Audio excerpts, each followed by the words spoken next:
तो स्टूडेंट, आपका हमारे यूट्यूब चैनल पर स्वागत है। दोस्तों, आज हम 11वीं क्लास की एनसीईआरटी के पॉलिटी भाग का अगला चैप्टर पढ़ेंगे और इस चैप्टर का नाम है चुनाव और प्रतिनिधित्व। तो देखिए, एनसीईआरटी का जो अगला चैप्टर है इसमें चुनाव और प्रतिनिधित्व इस चैप्टर का नाम है।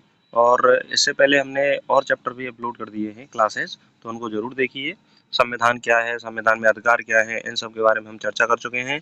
आज हम बात करेंगे चुनाव और प्रतिनिधित्व के बारे में।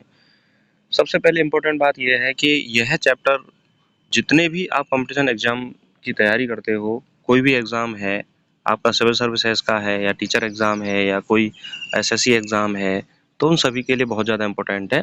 तो एनसीईआरटी का अध्ययन सभी स्टूडेंट को करना चाहिए, क्योंकि एनसीईआरटी से क्वेश्चन ज़्यादातर परीक्षा में पूछे जाते हैं। चलिए, आज का जो हमारा चैप्टर है उसके बारे में बात करते हैं, चुनाव और प्रतिनिधित्व। सबसे पहले हम बात करें कि चुनाव लोकतंत्रीय शासन व्यवस्था का आधार है। बिना लोकतंत्र के चुनाव और चुनाव के बिना लोकतंत्र असंभव है। यानी कि हम कह सकते हैं कि चुनाव के बिना लोकतंत्र की कल्पना नहीं की जा सकती। चुनाव का अर्थ यह होता है कि जब कुछ लोग अपना मत देकर किसी विशेष व्यक्ति को शासन करने के लिए चुनते हैं, तो उसे हम क्या कहते हैं? चुनाव कहते हैं। अब मत देने का आधार वह किसी भी प्रकार से हो सकता है। यदि एक जगह बैठे हुए हैं तो हाथ उठाकर मत दिया जा सकता है। यदि लोकतांत्रिक व्यवस्था बहुत बड़ी है तो वहां पर अपना मतदान का उपयोग करके चुनाव प्रक्रिया को संपन्न कराया जाता है, जैसा कि हमारे देश में होता है। आगे हम बात करें, शासन में प्रत्यक्ष रूप से लोगों की भागीदारी सर्वोत्तम शासन व्यवस्था का आधार है, परंतु जनसंख्या वृद्धि और राज्य का आकार विशाल होने की वजह से जनता प्रत्यक्ष रूप से सरकार के कार्यों में भाग नहीं ले सकती है। देखिए, अगर व्यक्ति आपस में मिलकर शासन कर रहे हैं तो बहुत अच्छा शासन माना जाता है, पर यदि जनसंख्या ज़्यादा है और राज्य बहुत बड़ा हो तो वहाँ पर सभी लोग शासन नहीं कर सकते। कुछ चुनिंदा लोगों को चुनाव के द्वारा चुनकर शासन करने की जिम्मेदारी दी जाती है। इसीलिए प्रतिनिधि लोकतंत्र को शासन का आधार बनाया गया है। इसी के साथ प्राचीन यूनान के नगर राज्य प्रत्यक्ष लोकतंत्र के उदाहरण हैं। तो देखिए, प्रत्यक्ष लोकतंत्र के उदाहरण कौन से हैं? प्राचीन यूनान के जो नगर हैं वह प्रत्यक्ष लोकतंत्र के उदाहरण हैं। प्रतिनिधित्व प्रणाली के अनेक प्रकार हैं, जैसे लोकतांत्रिक, अलोकतांत्रिक, समानुपातिक प्रतिनिधित्व, संचित मत प्रणाली और एक दलीय प्रणाली। तो प्रतिनिधित्व प्रणाली के कितने प्रकार हैं? लोकतांत्रिक, अलोकतांत्रिक, समानुपातिक प्रतिनिधित्व, संचित मत प्रणाली और एक दलीय प्रणाली। भारतीय संविधान ने भारत में सार्वभौमिक वयस्क मताधिकार की व्यवस्था की है। किसकी बात की है? सार्वभौमिक वयस्क मताधिकार। यानी सार्वभौमिक वयस्क मताधिकार का अर्थ ये होता है कि भारत की राज्य सीमा के अंतर्गत जितने भी लोग 18 वर्ष की उम्र को पूरा कर चुके हैं, वे सभी अपने मत का प्रयोग करके चुनाव प्रक्रिया में भाग ले सकते हैं। और आपने देखा होगा कि वोट डालने की न्यूनतम आयु कितनी होती है? 18 वर्ष होती है। आगे हम बात करें, भारत में स्वतंत्र निर्वाचन आयोग संस्था है जो मुख्य निर्वाचन आयुक्त की अध्यक्षता में चुनाव की व्यवस्था करती है। जिस प्रत्याशी को अधिकतम वोट मिलते हैं वह चुना जाता है। सर्वाधिक वोट से जीत की प्रणाली भारत में अपनाई गई है। यानी हमारे देश में जब चुनाव प्रक्रिया होती है तो जिसको ज़्यादा वोट मिलेंगे उसको विजेता माना जाता है। जिसको ज़्यादा वोट मिलते हैं वही जीतता है। और आपने देखा होगा कि जब कभी भी चुनाव प्रक्रिया होती है तो हमेशा जो वोट मिलते हैं उसके आधार पर ही विजेता को घोषित किया जाता है। राष्ट्रपति, उपराष्ट्रपति, राज्यसभा के सदस्यों का चुनाव एकल संक्रमणीय मत प्रणाली के द्वारा किया जाता है। इंपॉर्टेंट है, राष्ट्रपति, उपराष्ट्रपति, राज्यसभा के सदस्यों का चुनाव किसके द्वारा किया जाता है? एकल संक्रमणीय मत प्रणाली के द्वारा किया जाता है। तो मोस्ट इम्पोर्टेंट है कि बाकी के अन्य का चुनाव जो होता है मतदान के आधार पर जिसको अधिक वोट प्राप्त होते हैं उनका चुनाव कर लिया जाता है। आगे हम बात करें, स्थानीय सरकार राज्यों में ग्राम पंचायत के चुनाव राज्य द्वारा गठित राज्य निर्वाचन आयोग करता है। देखिए, स्थानीय सरकार का मतलब होता है कि शहरों में जो वार्डों के चुनाव होते हैं और नगर निगम के चुनाव होते हैं, जिला परिषद के चुनाव, जिला परिषद नहीं, नगर पालिका के चुनाव होते हैं, तो वो सभी चुनाव राज्य निर्वाचन आयोग कराता है। और आपने देखा होगा कि गांव में सरपंच, पंच और जिला परिषद के जितने भी चुनाव होते हैं वो उन सभी चुनावों को कौन करवाता है? राज्य निर्वाचन आयोग करवाता है। समानुपातिक प्रतिनिधित्व के दो प्रकार हैं।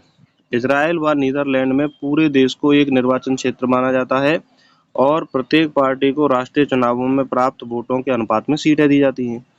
दूसरे प्रकार है अर्जेंटीना व पुर्तगाल में, जहां पूरे देश को बहुसदस्यीय निर्वाचन क्षेत्रों में बांट दिया जाता है। तो समानुपातिक प्रतिनिधित्व में का अर्थ ये होगा कि जितनी भी राजनीतिक दल हैं उनको सरकार में हिस्सेदारी मिलेगी। तो इसके दो प्रकार इस दुनिया में प्रचलित हैं।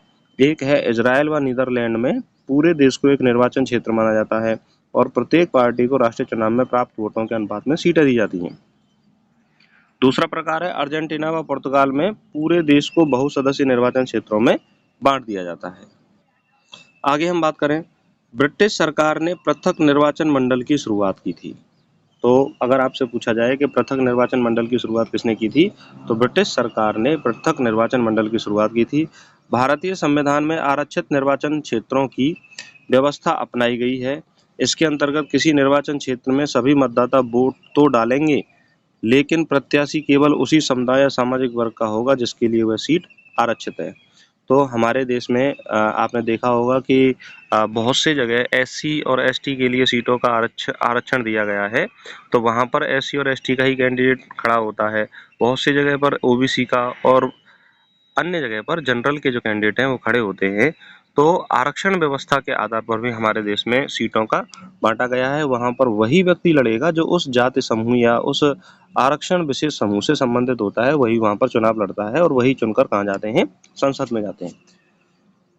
इम्पोर्टेंट बात है कि भारतीय संविधान का अनुच्छेद 324 निर्वाचन आयोग चुनावों से संबंधित है।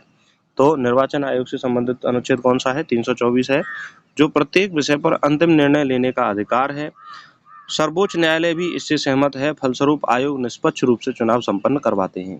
तो जो निर्वाचन आयोग का जो निर्णय होता है वही मान्य होता है। सर्वोच्च न्यायालय भी उस निर्वाचन आयोग के जो निर्णय को मान्य करता है और यही कारण है कि हमारे देश में निष्पक्ष चुनाव प्रक्रिया अपनाई जाती है। चुनाव संपन्न होने के बाद निर्वाचन आयोग तो कुछ चुनाव संबंधी सुझाव भी देता है। स्वयं जनता को भी सतर्क रहना चाहिए, राजनीतिक कार्यों में सक्रियता से भाग लेना चाहिए।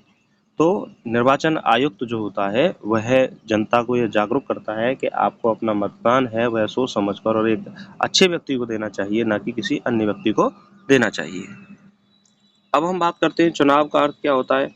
देखिए, लोकतांत्रिक व्यवस्था में जनता जिस विधि द्वारा अपने प्रतिनिधि चुनती है उसे चुनाव या निर्वाचन कहते हैं। अगर आपसे पूछा जाए कि चुनाव का अर्थ क्या होता है, तो लोकतांत्रिक व्यवस्था में जनता द्वारा जिस विधि से अपना प्रतिनिधि चुना जाता है, निर्वाचित किया जाता है, उसे चुनाव या निर्वाचन कहते हैं। प्रतिनिधि का अर्थ क्या है? लोकतांत्रिक व्यवस्था में जनता जिस व्यक्ति का चुनाव करके सरकार में या संसद में या विधानसभा में भेजती है, उस व्यक्ति को क्या बोलते हैं? प्रतिनिधि बोलते हैं। जैसे मान लीजिए हमारे क्षेत्र में कोई एमपी का या एमएलए का चुनाव हो रहा है, तो एमपी का चुनाव हो रहा है तो वह व्यक्ति कहाँ जाएगा? संसद में। और एमएलए का चुनाव हो रहा है तो वह व्यक्ति कहाँ जाएगा? विधानसभा में।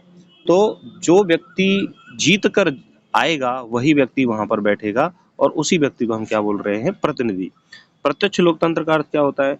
प्राचीन यूनानी नगर राज्यों में कम जनसंख्या होने के कारण जनता एक स्थान पर प्रत्यक्ष रूप से एकत्रित होकर वह हाथ उठाकर रोजमर्रा दैनिक के फैसले सरकार चलाने में भाग लेते थे, उसे हम क्या बोलते हैं? प्रत्यक्ष लोकतंत्र कहते हैं। अप्रत्यक्ष लोकतंत्र क्या होता है? आधुनिक विशाल जनसंख्या वाले राष्ट्रों में प्रत्यक्ष लोकतंत्र व्यावहारिक नहीं रहा। देखिए, अगर हम बात करें कि क्या भारत में प्रत्यक्ष लोकतंत्र व्यावहारिक है, तो हमारे यहाँ पर बहुत सारी जनसंख्या है, तो पूरी जनसंख्या सरकार चलाने में भाग नहीं ले सकती, तो यह व्यावहारिक रूप से संपन्न नहीं हो सकता और संभव भी नहीं है। तो आम जनता प्रत्यक्ष रूप से एक स्थान पर एकत्रित होकर सीधे सरकार की कार्रवाई में भाग नहीं ले सकती, इसीलिए अपने प्रतिनिधियों को भेजकर सरकार में अपनी उपस्थिति दर्ज करवाई जाती है। इसे अप्रत्यक्ष लोकतंत्र कहते हैं। और हमारे भारत में कैसा लोकतंत्र है? अप्रत्यक्ष लोकतंत्र ही है, क्योंकि हम अपने एमएलए या एमपी का चुनाव करके उसको संसद या विधानसभा में भेजते हैं, जहां पर नीति निर्माण होता है और जनता के लिए सरकार द्वारा जो शासन चलाने की नीतियां हैं वो सभी बनाई जाती हैं। चुनाव और लोकतंत्र। देखिए, चुनाव और लोकतंत्र एक सिक्के के दो पहलू हैं। लोकतंत्र चुनाव के बिना अधूरा है, तो चुनाव लोकतंत्र के बिना महत्वहीन है। तो यानी कि हम बिना चुनाव के लोकतंत्र की कल्पना नहीं कर सकते और बिना लोकतंत्र के हम चुनाव की कल्पना भी नहीं कर सकते। आगे हम बात करें भारत में चुनाव व्यवस्था। देखिए, भारतीय संविधान में चुनावों के लिए कुछ मूलभूत नियम कानून स्वायत्त संस्था के गठन के नियमों को सूचीबद्ध कर रखा है। विस्तृत नियम कानून संशोधन परिवर्तन का काम विधायिका को दे रखा है। यानी भारतीय संविधान में चुनाव के लिए एक विस्तृत नियम है और उन नियमों के आधार पर चुनाव संपन्न कराए जाते हैं। यदि कोई परिवर्तन का कार्य होता है तो वह विधायिका को दिया जाता है।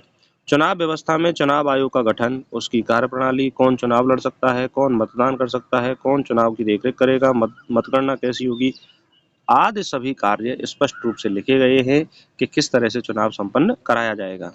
उसके लिए राष्ट्रीय स्तर पर और प्रत्येक राज्य के राज्य स्तर पर, राष्ट्रीय स्तर पर चुनाव आयोग, निर्वाचन आयोग है, राष्ट्रीय निर्वाचन आयोग, और राज्य स्तर पर राज्य निर्वाचन आयोग के गठन की व्यवस्था की गई है। चुनाव आयोग भारत में स्वतंत्र एवं निष्पक्ष चुनाव कराने के लिए 3 सदस्यीय चुनाव आयोग है। देखिए चुनाव आयोग में कितने सदस्य होते हैं? 3 सदस्य होते हैं, जिनमें एक मुख्य निर्वाचन आयुक्त होता है, 2 अन्य चुनाव आयुक्त होते हैं। देश के प्रथम चुनाव आयुक्त कौन है? श्री सुकुमार सेन। तो देश के प्रथम चुनाव आयुक्त कौन है? सुकुमार सेन है, जो देश के प्रथम चुनाव आयुक्त हैं। अब हम बात करते हैं सर्वाधिक वोट से जीत की प्रणाली। इस प्रणाली को भारत में अपनाया गया है। इसमें सबसे अधिक वोट पाने वाला विजय होगा, चाहे जीत का अंतर 1 वोट ही क्यों ना हो। बहुत सारे निर्वाचनों में जीत का अंतर सिर्फ 1 वोट ही होता है। तो भारत में इस प्रणाली को अपनाया गया है कि जिसको अधिक ज़्यादा वोट मिलेंगी वही विजेता होगा, अन्यथा उसके जिसको कम वोट मिलेंगी वह विजेता नहीं होगा। अब हम बात करते हैं समानुपातिक प्रतिनिधित्व प्रणाली क्या है। देखिए इस प्रणाली में प्रत्येक पार्टी चुनाव से पहले अपने प्रत्याशियों की एक प्राथमिकता सूची जारी कर देती है और अपने उतने ही प्रत्याशियों को उस प्राथमिकता सूची से चुन लेती है, जितनी सीटों का कोटा उसे दिया जाता है। चुनावों की इस व्यवस्था को समानुपातिक प्रतिनिधित्व प्रणाली कहते हैं। यानी कि इसमें एक पार्टी जो होगी वो अपने प्रत्याशियों की सूची तैयार करेगी और जितनी उसको सीटें दी गई हैं उतने उन प्रत्याशियों को चयन कर लेगी और चयन करने की इस प्रणाली को हम क्या बोलते हैं? समानुपातिक प्रतिनिधित्व। यानी कि समान अनुपात में प्रतिनिधित्व मिलता है। किसी भी पार्टी को सरकार चलाने के लिए समान अनुपात में क्या मिलता है? प्रतिनिधित्व मिलता है। समानुपातिक प्रतिनिधित्व प्रणाली के बारे में हम पहले ही चर्चा कर चुके हैं। ये कितने प्रकार की होती है? 2 प्रकार की। इजराइल और नीदरलैंड में पूरे देश को एक निर्वाचन क्षेत्र माना जाता है। प्रत्येक पार्टी को राष्ट्रीय चुनावों में प्राप्त वोटों के अनुपात में सीटें दी जाती हैं। दूसरा, अर्जेंटीना व पुर्तगाल में पूरे देश को बहुसदस्यीय निर्वाचन क्षेत्रों में बांट दिया जाता है। भारत में सर्वाधिक वोट से जीत प्रणाली क्यों स्वीकार की गई? देखिए सबसे इम्पोर्टेंट बात यह है कि यह प्रणाली सरल है उन मतदाताओं के लिए जिन्हें राजनीति एवं चुनाव का ज्ञान नहीं है। चुनाव के समय मतदाताओं के पास स्पष्ट विकल्प होता है कि भाई हम किस पार्टी को वोट दें और किस व्यक्ति का हम चयन करके उसको जिता सकते हैं। देश में मतदाताओं को दलों की जगह उम्मीदवारों के चुनाव का अवसर मिलता है जिनको वे व्यक्तिगत रूप से जानते हैं। तो भाई जिस व्यक्ति को व्यक्तिगत रूप से जानते हैं और जो जनता को अच्छा व्यक्ति लगता है उनको चुनाव में जिताकर संसद में भेजने का अवसर प्रदान किया जाता है। इसीलिए भारत में सर्वाधिक वोट से जीत प्रणाली को स्वीकार किया गया है। मान लीजिए आपके मेंस परीक्षा में यह पूछ लिया जाए कि भारत में सर्वाधिक वोट से जीत प्रणाली को क्यों स्वीकार किया गया है, तो आप इन कारणों को लिख सकते हैं। मेंस परीक्षा के लिए एनसीईआरटी पुस्तकों का जो अध्ययन है वो बहुत ज़्यादा इम्पोर्टेंट है और आपके लिए बहुत ज़्यादा लाभकारी भी होगा। अब हम बात करते हैं निर्वाचन क्षेत्रों का आरक्षण। इसके बारे में बात करेंगे, निर्वाचन क्षेत्रों का आरक्षण। देखिए भारतीय संविधान द्वारा सभी वर्गों को संसद में समान प्रतिनिधित्व देने के प्रयास में आरक्षित निर्वाचन क्षेत्रों की व्यवस्था को अपनाया गया है। इस व्यवस्था के अंतर्गत किसी निर्वाचन क्षेत्र में सभी मतदाता तो वोट डालेंगे, लेकिन प्रत्याशी केवल उसी समुदाय या सामाजिक वर्ग का होगा जिसके लिए सीट की क्या की गई है? आरक्षण की व्यवस्था की गई है।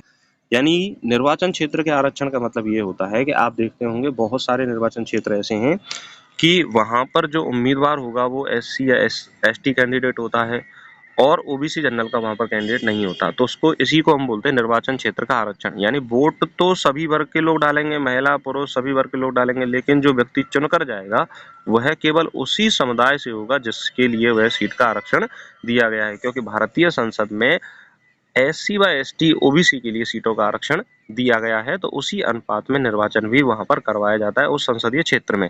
और यह परिसीमन के द्वारा बदलती रहती है और ऐसा नहीं है कि भाई एक जगह वो लगातार लंबे समय तक वही होगा। जब भी परिसीमन होता है तो परिसीमन के द्वारा उस विशेष क्षेत्र को उस आरक्षण निर्वाचन क्षेत्र से अलग कर दिया जाता है। सार्वभौमिक वयस्क मताधिकार का अर्थ क्या होता है? किसी जाति, धर्म, लिंग, क्षेत्र के भेदभाव बिना 18 वर्ष से ऊपर आयु वर्ग के नागरिकों को मतदान देने का अधिकार क्या कहलाता है? सार्वभौमिक मताधिकार। अगर आपसे पूछा जाए कि सार्वभौमिक मताधिकार का अर्थ क्या होता है, तो आप सीधा-सीधा ये कह सकते हो कि ना तो किसी जाति से मतलब है, ना धर्म से, ना लिंग से, ना क्षेत्र से। यानी हमें इन बातों पे कोई भेदभाव ना करते हुए 18 वर्ष से अधिक उम्र के जितने भी लड़के हैं, लड़कियां हैं या किसी भी जाति धर्म से हैं, किसी भी वर्ग से हैं, उन सबको मत देने का अधिकार क्या कहलाता है? सार्वभौमिक मताधिकार कहलाता है। अब हम बात करते हैं चुनाव सुधार की। देखिए, चुनाव की कोई प्रणाली कभी आदर्श नहीं हो सकती, उसमें अनेक कमियां और सीमाएं होती हैं। लोकतांत्रिक समाज को अपने चुनावों को अधिक स्वतंत्र व निष्पक्ष बनाने के तरीकों को बराबर खोजते रहना पड़ता है, जिसे चुनाव सुधार कहते हैं। यानी कि चुनाव को अच्छे तरीके से, निष्पक्ष व स्वतंत्र तरीके से संपन्न करने के लिए नए-नए तरीके, नई-नई कार्यप्रणालियां अपनाना ही क्या कहलाता है? चुनाव सुधार कहलाता है। जैसे भारत में आपराधिक प्रवृत्ति के लोगों को चुनाव लड़ने पर प्रतिबंध या चुनाव लड़ने के लिए कुछ अनिवार्य शिक्षा योग्यता निर्धारित करना चुनाव सुधार का क्या है? हिस्सा है। तो इस तरह से दोस्तों हमने ये चैप्टर क्या है, एक बहुत कम समय में इसको पूरा किया। आशा करता हूँ कि आपको ये चैप्टर समझ में आया होगा और अगर ये चैप्टर आपको एक बार में समझ में नहीं आया है, तो इसको एक बार दोबारा रिवाइज करें और पॉलिटी की जो अन्य चैप्टर है उनको ज़रूर देखिए। निश्चित रूप से आपकी जो तैयारी चल रही है, आप चाहे किसी भी एग्ज़ाम की तैयारी कर रहे हो, यूपीपीएससी का है, आरपीएससी का है, बीपीएससी का है या मेंस एग्ज़ाम तैयारी कर रहे हो या आईएएस की तैयारी कर रहे हो, तो आपके लिए एक फास्ट रिवीजन क्लास के रूप में आपके लिए बहुत ज़्यादा सहयोगी होगा। अगर आपके पास इतना समय नहीं है कि आप पूरी एनसीईआरटी को अच्छे से पढ़ सकें, तो इतना पढ़ने पर भी आपको उतनी ही नॉलेज प्राप्त होगी जितना आप पूरी एनसीईआरटी को पढ़कर प्राप्त कर रहे हैं।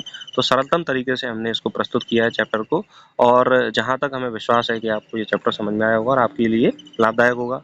यहाँ पर देखिए एनसीईआरटी का पढ़ने का महत्व इसलिए इम्पोर्टेंट है कि एनसीईआरटी में जो टॉपिक होते हैं वहीं से क्वेश्चन ज़्यादातर बनते हैं। तो जो भी इम्पोर्टेंट बातें हैं, जो भी इम्पोर्टेंट पॉइंट हैं, उन सभी के बारे में चर्चा की गई है और जो भी स्टूडेंट इस चैनल को पहली बार देख रहे हैं, इस चैनल को ज़रूर सब्सक्राइब करें और इसी के साथ अपनी तैयारी को स्ट्रॉन्ग करते रहिए। नमस्कार, धन्यवाद।